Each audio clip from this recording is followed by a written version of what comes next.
Even if you already do some sort of warm-up before you actually start your drawing, it may not cover all the bases that it could cover to give your drawing every chance of success. And let me say, with this two-step warm-up, which I do every single drawing, I discovered there was an unexpected bonus which may just make it more appealing for you to try as much as it was for me. So let me show you the ways I prepare before I start my drawing, which I think has had a huge impact on my drawings being able to achieve an increasing number of my aims for them. So step one, I do without a pen. I won't be needing this until step two. And this is probably the most commonly neglected step of a warm-up. And that's to spend some time with my photo, with my reference. Look at the photo and ask, what am I attracted to in it that makes me want to draw it? And this is an important question to ask, because this will help me have a sense of what I want my finished drawing to look like, what effect I want it to capture, what impact I'm hoping it will have. And knowing what I'm trying to achieve in how my drawing looks is an incredibly helpful way to help me guide myself through the drawing process when I do pick up my pen. If I can't visualize where I want to end up in my drawing, it's going to be really hard to know what ways of using my pen, what I put on the paper, will actually get me to that place. And so my drawing can end up becoming more like a lucky dip process. Sometimes it works, sometimes it doesn't. We want to take the lucky dip out and make every drawing wins a prize. So once I've thought about the impact I want my final drawing to have, try and even picture it in my mind. Do I need to crop my original photo? Now, my original photo for this came out to about here on this side and about here on this side. But I was wanting to capture the feel of a sunny yard and a lovely sunny spot to sit. And so I thought, by starting low down on the grass and looking across the grass such as this, it gave a sense of this wonderful expanse, this wide expanse of sunlit garden. However, this was also for a video on how to draw grass that looked realistic. So I also wanted to have quite a bit of grass to draw. But my aim for the finished drawing certainly went beyond just a drawing of grass. I wanted to capture this scene out of our backyard. We often sit in this chair catching the sun. So I wanted to, in a way, draw a memory that captured the experience. I also need to think about what size do I want to draw this. Am I going to draw it the same size as my reference, or larger or smaller? And then now I can start to think about what techniques I'm going to use to draw this to look the way I want it to look. So I'm warming up my mind, I'm warming up my thinking, I'm warming up my observation of this. And as I look at the different parts and work out how I'll draw them, I'm starting to now warm up to form my drawing strategy. Not just the techniques I'm going to use, but where I might start and how much I'll draw at any given point. What things I'll start with, what things I'll deliberately leave till the end, because that will let me draw them more successfully. And now we come to the second step, and for this we do need our pen, but we don't need our drawing paper. We just need a sheet of paper, because the second step is now to experiment with my marks. In the first step, we started to think about how we wanted our drawing to look at the end, and started to think about what sort of marks will I have to put on the paper to capture the feel of that. So I wanted the sense of a nice sunny expanse of lawn. I wanted to capture this chair in a nice comfy looking way, as well as the sense of sunlight on it.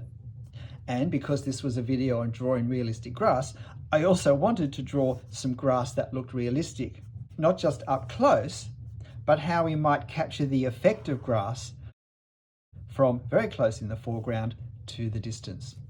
And so this was my experimentation. Now, normally I wouldn't do basically the whole drawing, albeit in a simplified form.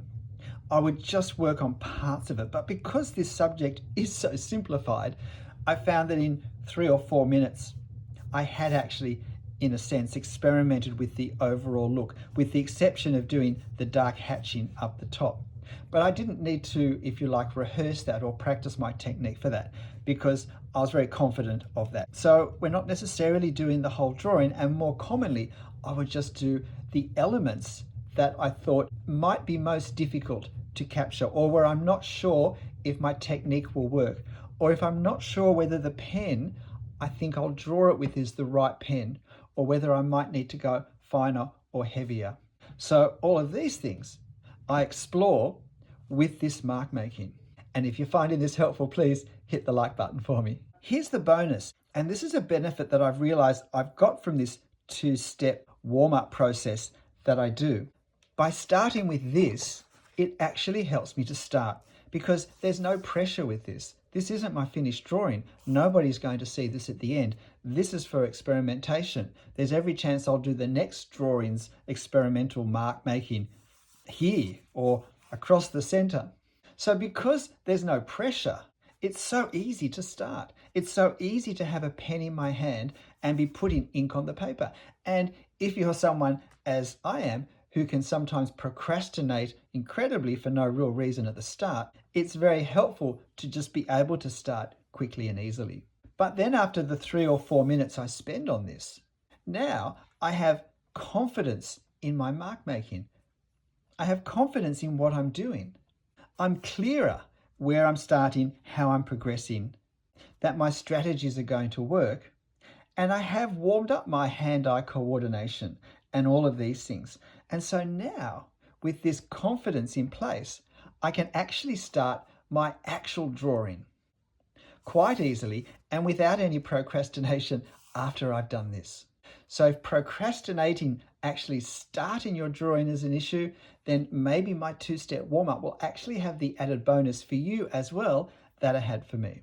Let's now do the drawing. I'm going to show you a sped up version because I actually show this in real time in my recent video on how to draw realistic grass. So let's see how it looks when I put what I learned here into practice. I'm not going to try and outline my method of drawing realistic grass because that is the entire voiceover of my last video. So if grass is a subject that you feel your drawing could improve in, or if you'd just like to see how my general technique of capturing the effect of the detail rather than the actual detail, the detail of the detail looks with grass, then I'll put the end screen to that video on this video. But you can see me very quickly moving up the depth of plane of this. And I can move quite quickly, not this quickly. I think this drawing took me about 14 minutes in real time to do. But you can see me moving quickly and confidently because I have explored all the marks that I'm doing now and the way they look when they're put together. And so I'm quite confident that they're going to work.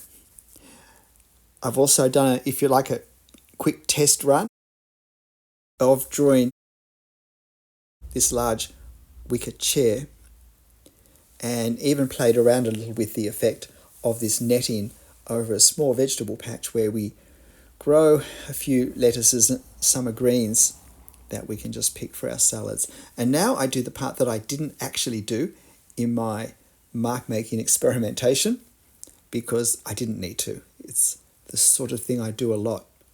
So I really do experiment with this. I do the parts that I think I'm not so confident about. Will my marks that I'm thinking of using work or not? And now having done that, those darker values at the top, I just make a few adjustments. We always want to adjust at the end now that we can see the overall values we've established. And here you can see it all side by side. As I said, normally my mark making doesn't actually produce a simplified drawing.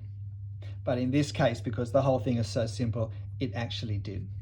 But I was happy with my drawing, both as a vehicle for showing my approach for drawing realistic grass, but also for capturing, I think, a realistic snapshot of our sunny chair in the back garden.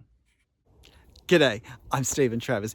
If you don't do any sort of warm-up before you start a drawing, both warming up your thinking and your actual mark making, hand-eye coordination, can I suggest giving it a go? you may just find that it transforms how your finished drawing looks.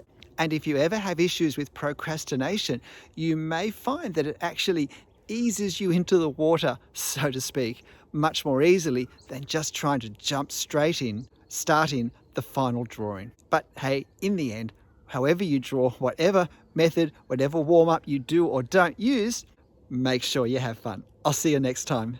Bye.